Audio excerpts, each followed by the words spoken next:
So Tampa Bay's journey to try and get every single best player from 2015 is still going strong. They have now added LeSean McCoy to the mix, and I'm a Bucs fan. I think it's fun. I think there probably will be some added value to this. I don't think there's going to be a ton, but listen, I do think there is added value, and running back is probably the biggest position of need. So this is just one more way that this position could be filled.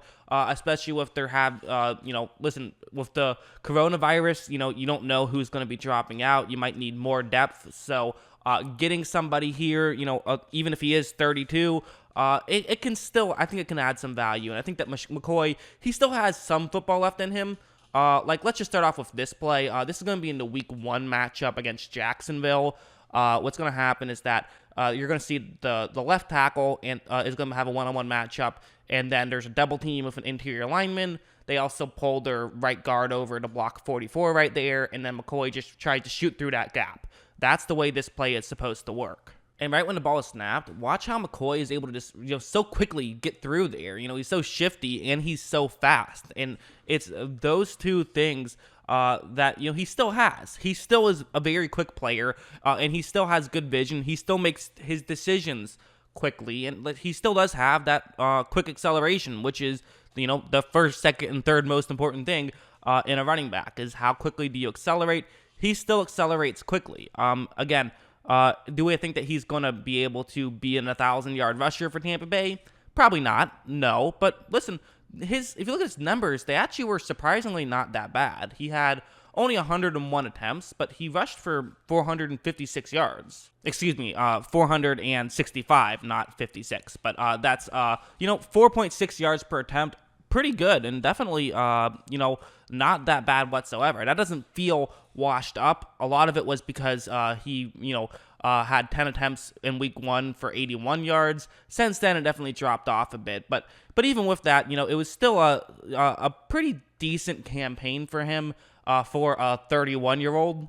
I think one thing he did very well for Kansas City that I think he could continue to do well for Tampa Bay would be to run routes. Like on this play, it's a cover 2 zone coverage play. They're going to have a receiver run deep. McCoy sort of is running. It's a bit of a check down route, but one of the ways this works is just with the receiver running deep. This is going to push some of the Jaguars players who are in zone coverage further deep as well. And then, you can just hit McCoy underneath.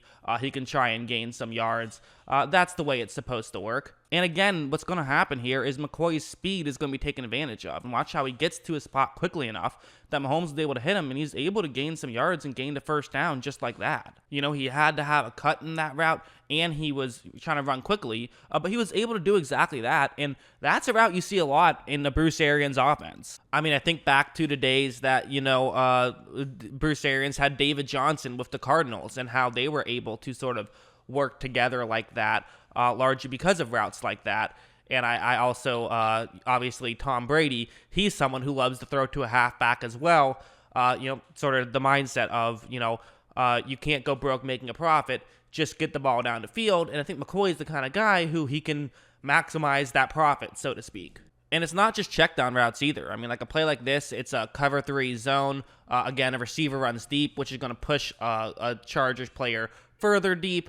And then McCoy is going to run just underneath that, like there. So similar concept, but further down the field. And obviously McCoy, he's lined up in the backfield, so he has more room to run. He has to get a lot further down the field a lot quicker. He can't take too long, so he is going to have to get up there.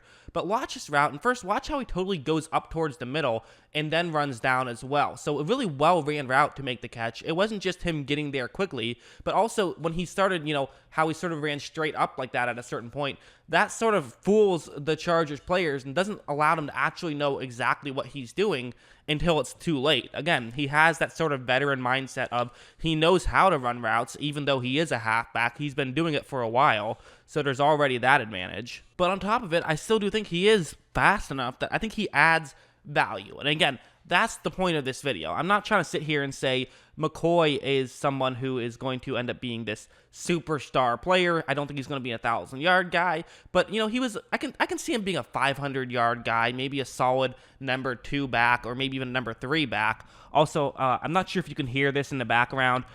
You can probably hear that. It's storming in the background. I have a good microphone. Maybe it's not picking it up. It's Florida. It storms a lot. I'm trying to record this video and get it out quickly. So if you hear some thunder in the background, sorry. It's storming. There's only so much I can do about it. Hopefully it's not too noticeable. But anyways, back to the video. When I think back to the heyday of LeSean McCoy and what's made him a 10,000-yard rusher and what has made him, in my opinion, I think he's a Hall of Famer. He's fantastic. What made him so great more than anything else was just his shiftiness, his ability to make people miss. His jump cuts were just fantastic. That's kind of what I think about him. Does he still have that in him? No, he doesn't. I mean, the guy's 32. He's not the same guy he was when he was 28. He doesn't have the ability to make those people miss the way he did when he was with Buffalo or with Philadelphia. He just doesn't. But does he still have speed? Absolutely. He still has speed, and he can still maybe not necessarily make people miss, but he can still get the yards that your offensive line blocks for you. And that's not nothing. Like a play like this, what's going to happen is that they're going to have a tight end pull over and block a Chargers player. They're also going to have the right tackle just straight up run out and block a Chargers player. And then McCoy runs underneath. This is a running play. I'm just showing this angle because I think it's a better angle to display this play. I have the arrow where McCoy's running is further down than it actually is. It's going to be kind of basically just straight through the middle. But again, watch his speed and watch how he basically just gets as many yards as the offensive line blocked for him. Again, it wasn't necessarily some fantastic play. He didn't make anybody miss, but he was able to just run forward and run until there were people that were able to run over and make a tackle. That's what he was able to do. And honestly, that's all you really ask for out of a running back. Is it great when you have prime LeSean McCoy who can turn that and then, make a couple guys miss and turn it into a 30-yard gain? Of course, that's fantastic. But most teams don't have a player like that. Tampa Bay certainly doesn't have a player like that, and they're not going to get one by signing them to a cheap deal. They would have to trade a ton of assets to get a player like that, which I don't think they necessarily want to do. But they would also like to have an upgrade this year. And I think McCoy, again, just talking about, will he add some value? I think he'll add some value. Right now, they have a 3rd-round pick, and they also have a former 2nd-round pick who hasn't shown much in his first 2 seasons in the NFL. So having a guy like McCoy who can at least, be I don't think he's raising the ceiling of how good their halfback play could be this year, but he's definitely raising their floor. I think that's how I would describe it. I'll show one more play. This one, it's going to be a zone blocking scheme to the top of the screen. McCoy runs in that direction, and so because of this, it means that they're going to leave the New England Patriots player right over there unblocked. So he is unblocked on this play. It could be a run to the top of the screen.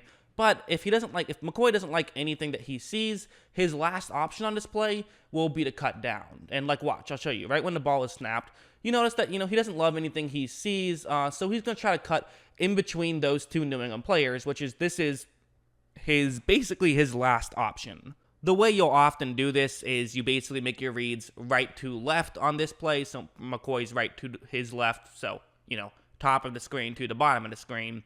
The last option is the one lower down, but that doesn't mean that it's a bad option. It just means that it's naturally the last one you look at.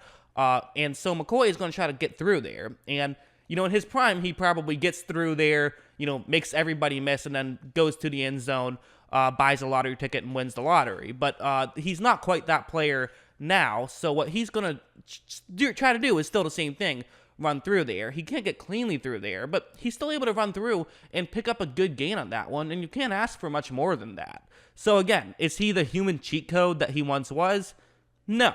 Is he effective? Yeah, he's effective. He's a solid player. Again, 4.8 yards per carry last year. His yards per carry would have dropped below 4 yards per carry, 4.6 yards per carry last year, and it would have dropped below 4 yards per carry had he not had that one big game, but most guys, yards per carry drops when you take away their biggest games. So I think my prediction is that he's going to end up being sort of not much for most of the games, but he might break out and have one or two very good games. I think that's probably what's going to end up happening. That tends to happen with these, older running backs at this point in their career. I think he still has the talent to have a huge impact in a game, but just one or two games. I don't think he can do it for a full 16-game season. That's just my opinion. But you know what? I still like the move from Tampa Bay. Again, it's a no-risk move. You pick up somebody. Worst case scenario, it doesn't work out. And they're still a pretty young team for the most part. They have a few old guys. I checked that they have, I believe it's 5 guys who are over 30, which, kind of feels like they should have more. Obviously, Gronkowski at 29 is another one where he feels a lot older than he actually is.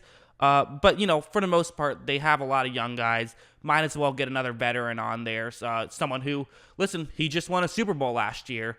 And also, how funny would it be if he went on to win another Super Bowl with Tampa Bay? And so he plays, all those great years with Buffalo and Philadelphia. And then in his last 2 seasons, wins Super Bowls with Kansas City and Tampa Bay. And then no one even remembers he played for them. That would be like my favorite thing ever. I think that would be very funny. But yeah, what do you guys think of this move? Let me know in the comments below. Is it the right move? Is it the wrong move? I always love hearing from you. And of course, as always, thanks for watching.